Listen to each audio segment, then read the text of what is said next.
newspapers this morning. It's a public holiday, and so let's see what we have right here. Quickly, on the Nation newspaper, we see Lagos fully aligned with Tinubu, says the governor, Sanwo-Olu.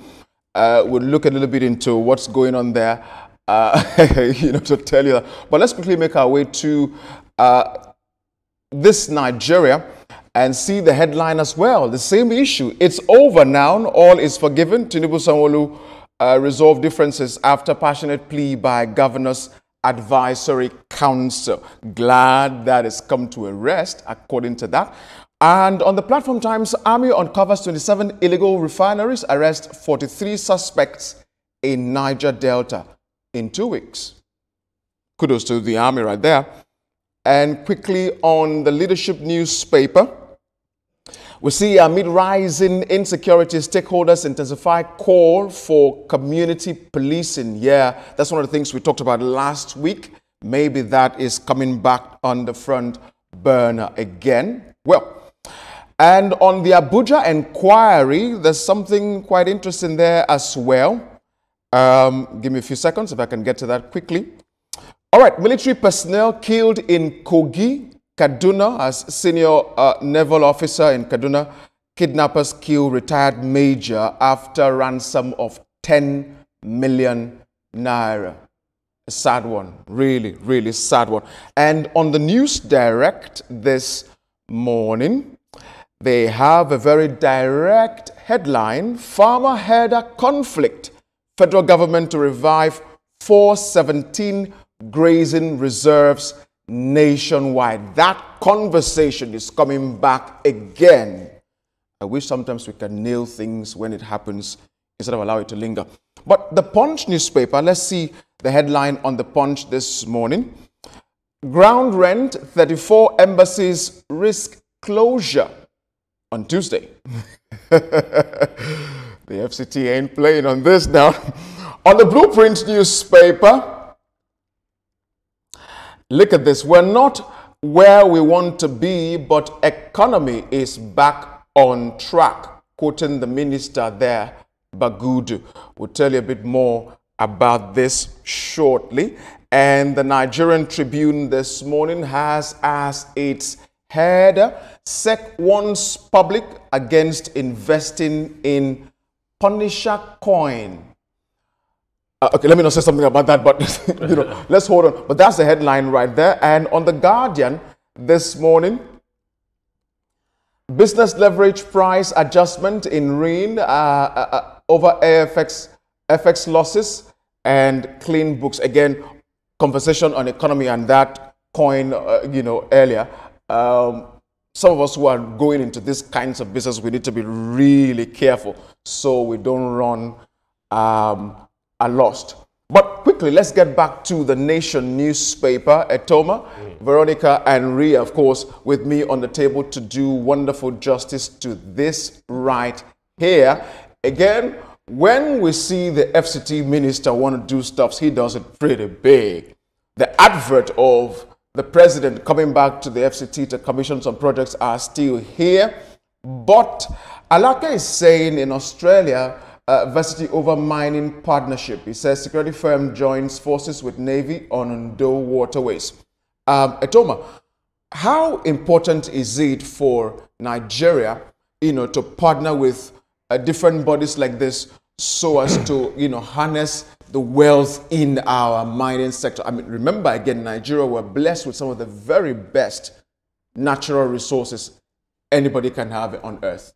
At times I sit down and I wonder, and I said, if countries like South Africa, Equatorial Guinea, and the rest are making a big chunk of their national income from mining, Nigeria, why is our mining sector so docile?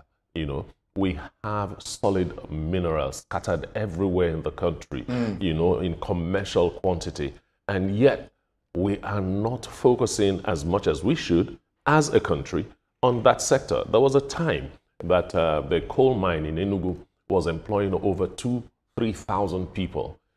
Mining is one industry that can create so many jobs. if we take our mining sector seriously in Nigeria, we can easily create like 10 million jobs. And I'm not joking. I'm talking about direct employment and indirect employment. So I'm happy that Alake is talking partnership with people outside of Nigeria to see how that sector will be developed. I would strongly suggest that they take it very seriously, if not for anything, for the fact that it is one sector that can employ so many Nigerians, and we need those jobs. Absolutely. And Vero, let me take you to this Nigeria. It's over now. All is forgiven. Tinubu and Sanwo-Olu, this resolution that has happened, according to the paper here, a plea by the Governor's Advisory Council. This is why I want us to, look at this, Vero, this morning. Like the governor's come out and said, it's an issue between a father and a son. Whether it's politics or whatever, sometimes issues can come to the fore. Husbands and wives have issues, isn't it? Brother and sister, friend, whatever be the case. But the most important thing is having the maturity to resolve whatever it is. What do you think about this? Well, it's interesting that we're seeing these stories making the rounds on the papers this morning. There were issues reportedly or allegedly, like we often say, that sprang up after the 2023 elections or even before the 2023 election that reports say the president wasn't happy about. And recall that I think Lagos State actually, APC lost Lagos State. We saw what happened.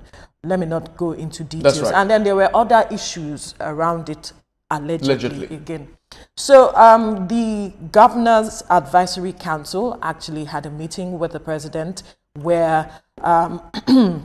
Olusi was the one that led the team to addressing this matter with the president. And so the conversation was had, and it was said that the president said all is over now. There's no issue. There were videos that made the rounds, I think, some weeks ago, and the governor not being at the ECOWAS 50th anniversary. So many issues, began to bring up some kinds of stories around it. So because now that the president has spoken and even the governor is saying there was no issue in the first place, I mean, what should he say? Well, but I like the fact that whatever it is, they are all on the same page now, and then they are moving forward for the progress of whether the state or individuals let matters be resolved at the end of the day. And I say, even the tongue and the teeth fight. So when things are happening, we shouldn't act strange. Like, people have disagreements, and I'm happy that it's been resolved, because if you look at it, even during election, the governor and the president were really close together. So when that rift happened, a lot of people were wondering, like, what is going on? But I'm happy that, they've been able to resolve it, because, like he said, that's his father, and people fight. You said it. Husbands and wives fight every day. But, the most important thing is being able to put them back together, and that's what we've seen. So. And we're seeing a fight here. Would I say that was a success? On the Platform Times this morning, the army uncovering 27 illegal refineries. They've arrested 43 suspects. This is in the Niger Delta. According to the reports here, it's 2 weeks rear. We're talking about making sure that the legal refineries we have in this country works. But we keep seeing illegal bunkeries and refineries, small shops scattered around the place. Why do we keep having this, existing in the case in the first place? I'll tell you something. Look at the amount of, crude oil that was stolen. I say that we are the ones that we do ourselves, to put it in that word.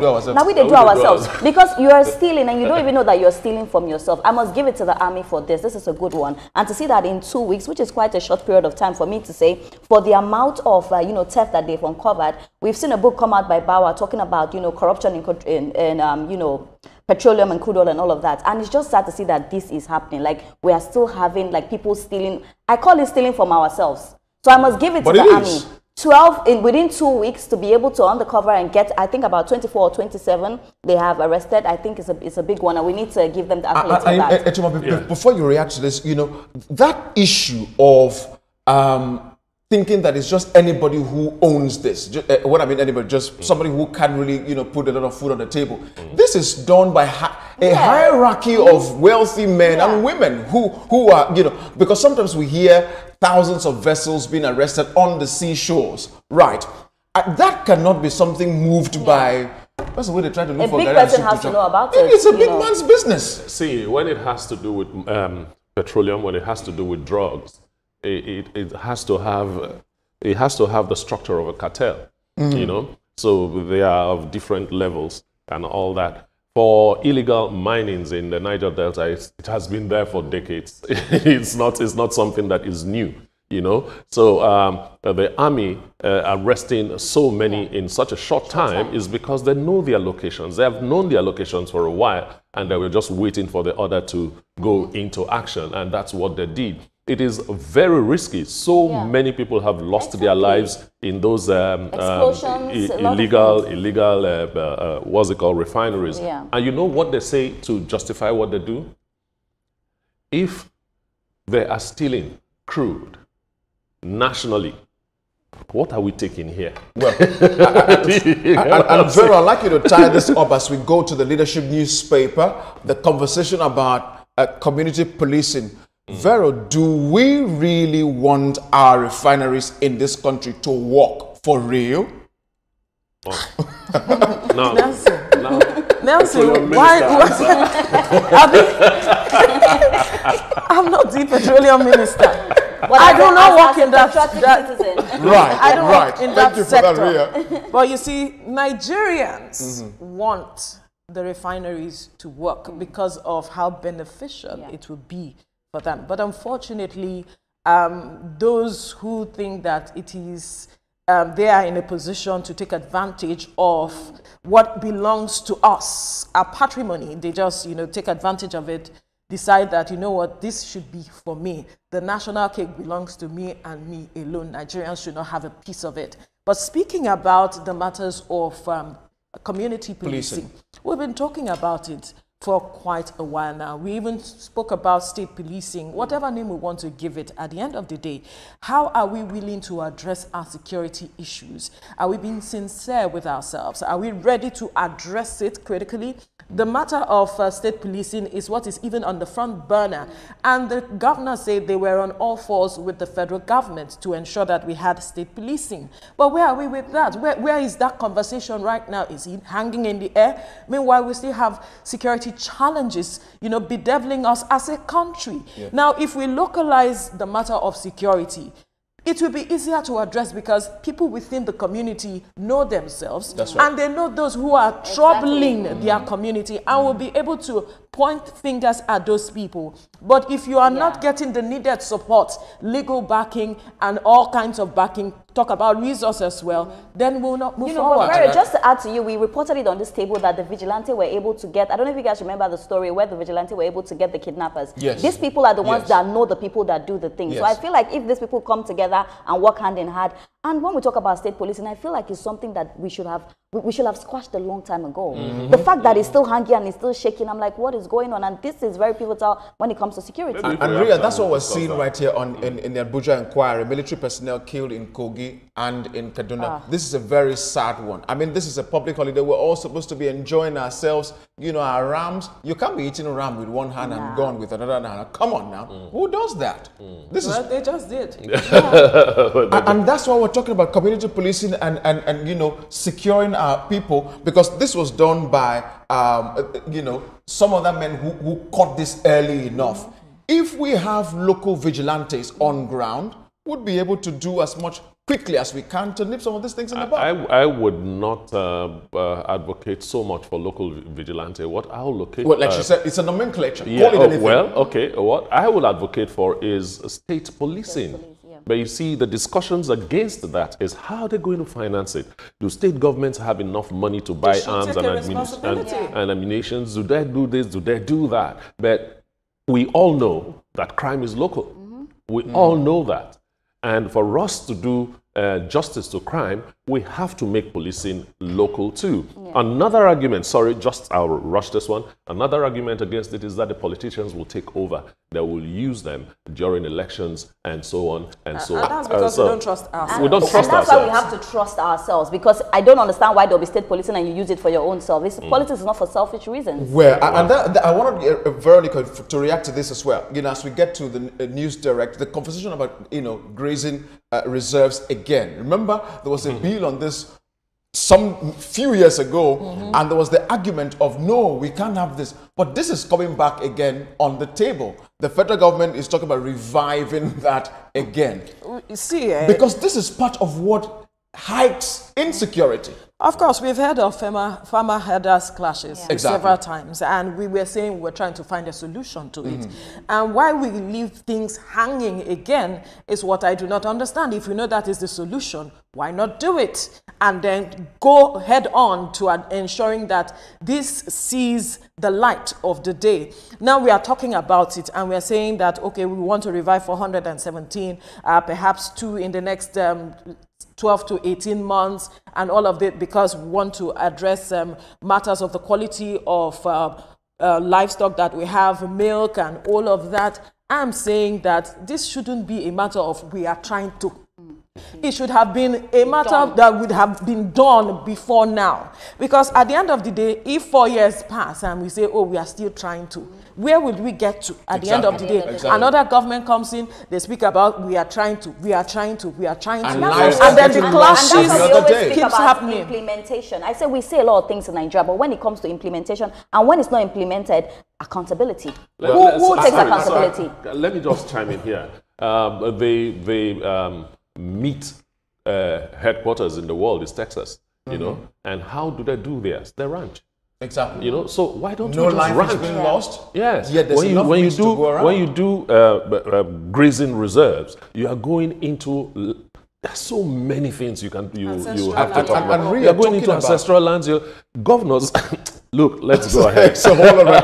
There's so much to talk. Talking about, you know, not sticking to solutions when it comes to be. Let's quickly run to the Punch newspaper. We see ground rent, you know, as a conversation here. I have been the FCT is saying you must pay your rent. And you must pay your rent. Exactly. Because we've said it a lot of times on this table. Accountability. I don't understand why establishments will be in a place, and this it says 14 years. They are owing ground rent for 14 years. Some of this that's a whole lot. And that is a whole lot. And it's so sad that I see Ghana there as well. You know, the embassy in Ghana is owing. Cote d'Ivoire is there as well. But also I said it's so sad to see. But although Russian embassy and Turkish embassy have come out to say that, you know, they are not owing, but they should bring the papers. And I really support Wike on this one, because I feel like if these things are paid, we will see the improvement of a better Nigeria, a better FCT, because we keep complaining, but these are the monies that are used to make it better. So I'm really solidly on Wike on this one. If the embassies were built by the respective countries, yes, the ground rents will push them to them. But there are some embassies, there are some consulates that are rented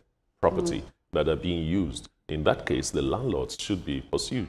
But whatsoever, to owe for 14 years, that's a long time. I wish we'd had more time, you know, to talk about this conversation on the blueprints this morning. But let's not really comment on this. The minister is saying we're not where we want to be, but the economy is back on track. The most important thing, our dear minister, is we want to have food on our tables, light in our house, and money in our pocket.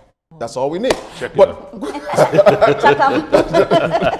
that's all we would, you know, be able to tell that the economy is back, as the case may be. And there's a warning here, you know, on the Guardian newspaper.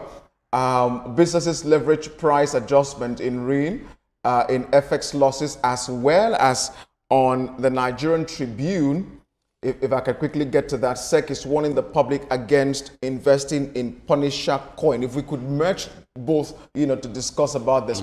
Ria, this is talking about forms of investment, you know, Bitcoins and so on and forth. And there's nothing really wrong in investing in that area. However, we're saying it has to be guided, so you don't lose your money at the end of the day. It definitely has to be guided. We've seen what happened with CBEX.